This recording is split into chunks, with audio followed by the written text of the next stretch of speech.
Welcome to yet another UCL Fantasy video ahead of Matchday 4. I'm going to be showing you the best Limitless team. If you haven't already, check out the best wildcard team and my team selection, and there'll also be the deadline stream on the Tuesday, so no need to worry about that. And if you haven't already, check out my FPL content too.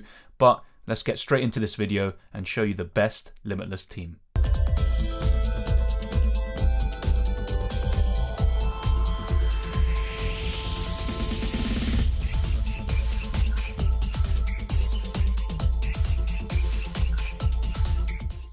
Feel free to offer your own suggestions down in the comment section below, and of course there are different ways you can go about it, and if you are not too sure about a certain player, then go for someone else that you have more trust in. And if you haven't already, smash the like button and subscribe if you're new. It really helps out the channel and it's much appreciated. So the actual goalkeepers are not too different to the best Limitless team for Matchday 3, which I also uploaded. So this time we've got Wojciech Szczesny in goal. He's at home to Zenit, and I think he could do pretty decent here, to be fair.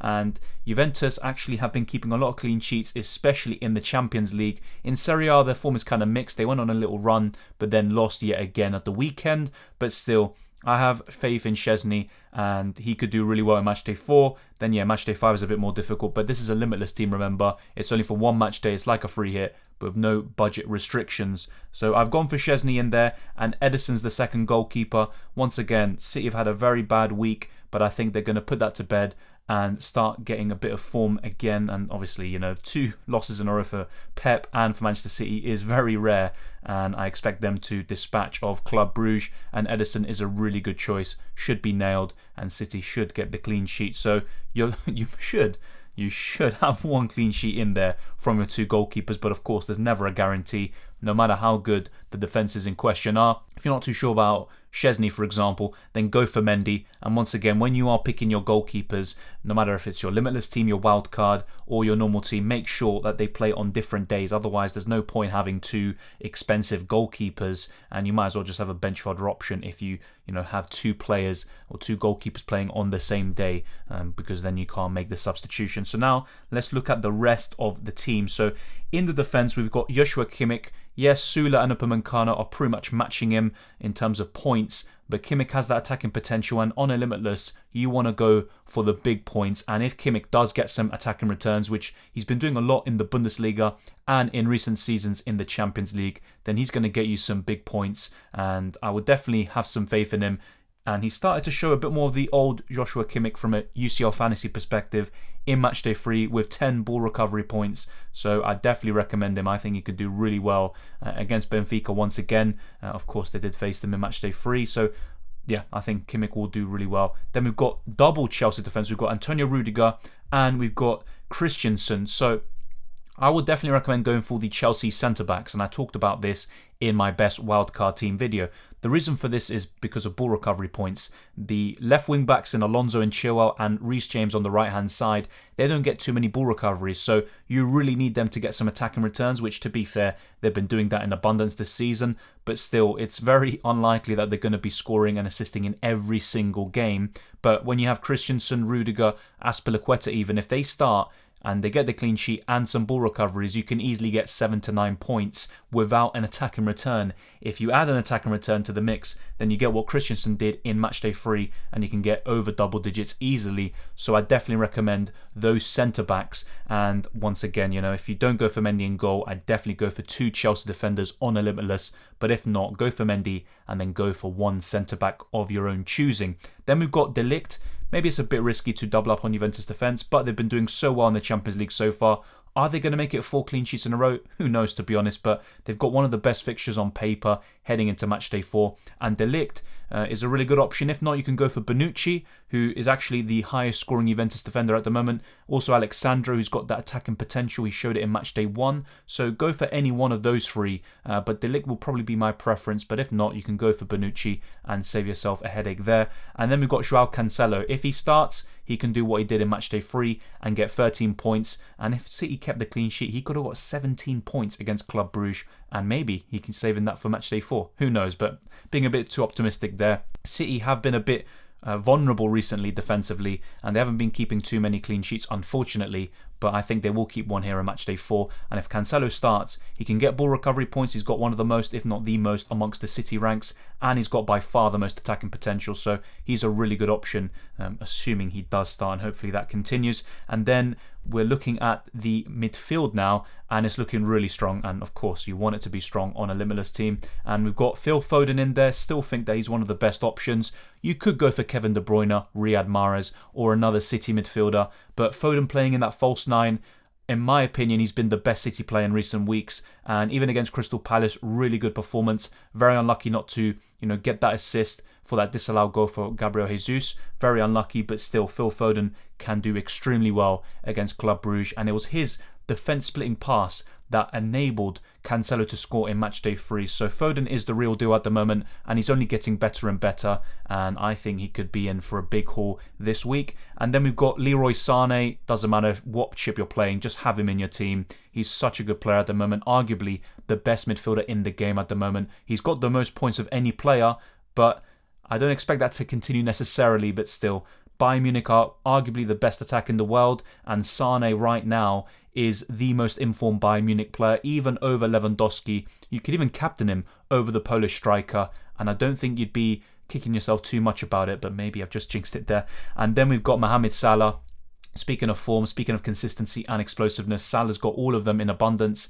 Does face Atletico Madrid at home, but then again, look what he did away from home. Even when he had a relatively quiet game with only moments sprinkled in between, he can still get double-digit returns. And even in matchday 1, if he didn't miss the penalty, he could have been on for 10 points or more. So Salah's just been so consistent. He's only blanked once this season, and that was in FPL against Burnley of all teams. So Salah is looking so good at the moment, and yeah, just don't overthink it in my opinion, even if the fixture is quite difficult. Then we've got Chiesa, a bit disappointing in matchday 3, but he showed what he could do against Chelsea in matchday 2, and I think he could do extremely well against Zenit this time round, and he is Juventus' best attacking player, especially if Dybala is out, and he's just such a really explosive player too, and he is just one of those players who, with one moment, he can change the game, and I think he can do that against Zenit St. Petersburg. And then the final midfielder, another false 9 or another midfielder playing as the striker, Kai Havertz, and did get an assist against Newcastle, scored in the Carabao Cup. He's showing a little bit of form now, and I think he can translate that into the Champions League. And to be fair, in matchday 3, he did pretty decent, so wouldn't be too surprised if he continues to do well. Just don't expect miracles from him. Not 24 points like Mount did against Norwich in FPL, but Kai Havertz is a really good option, and I think this week I'd probably even go for him over Bruno Fernandes, Kevin De Bruyne arguably, dare I say, and all these other options. But of course, if you're not confident in him, then you can go for one of those other names I mentioned. Bruno Fernandes was in my best Limitless team for matchday 3. He did produce a return, so of course it's not always black or white. There's different options you can go for. And then in the attack, I think this is probably the simplest part of the team. So we've got Benzema in there. I think in matchday 4, considering the fact that Real Madrid beat Shakhtar Donetsk 5-0 and Benzema won the Man of the Match award, got a goal. He was looking so sharp, and this season he's only blanked a few times, in La Liga, in Champions League, etc. And I think he can do really well here against Shakhtar Donetsk. And of course, you can go for his counterpart Vinicius Jr., but I still prefer Benzema, who is on penalties, and he's just so reliable, and he's got that assist potential. And his stats this season are absolutely crazy. Him, Lewandowski and Salah have been the best 3 this season so far, and I expect him to continue that against Shakhtar. Beyond that, yes, I'm not that confident in the French international, but still, really good choice, of course. Lewandowski, how much more do we need to say about this guy? He scores pretty much every single game. Yes, Bayern Munich did lose 5-0 recently against Borussia Mönchengladbach, but Lewandowski will probably do well in all of the remaining games. The only problem with him, once again, is if he does get benched when Bayern wrap up the group, because they're by far the best team in it, but should play against Benfica, and it could be a bit of a tight game, but then again, look what happened in Portugal. Bayern dispatched of them very easily, and I wouldn't be too surprised if something similar happened again. So Lewandowski, great choice for the captaincy, and just have him in your team. I think it's just so difficult to watch Bayern Munich, or just to go throughout the whole UCL Fantasy midweek without Lewandowski in your team. It's just so difficult to watch those games. Now we've got a bit of a differential. We've got Moreno. He did really well against Young Boys, and I actually highlighted him before that game because of the opposition. He just came back from injury and he actually did well in Matchday 1 too. He's a very consistent player for Villarreal and he is their best player, and he can do it once again against Young Boys, this time at home, and I think Villarreal can score plenty against them. Emery does like to attack, and as he said famously when he took over Arsenal, he prefers to win games 5-4 rather than 1-0. So if that mentality is employed here once again, then Villarreal and Moreno could be in for some big returns. Of course, once again, you can go for Vinicius Jr., even if you want Cristiano Ronaldo, who is just saving Ole Gunnar Solskjaer's job at the moment. And of course, there's different choices sprinkled in between all these top teams.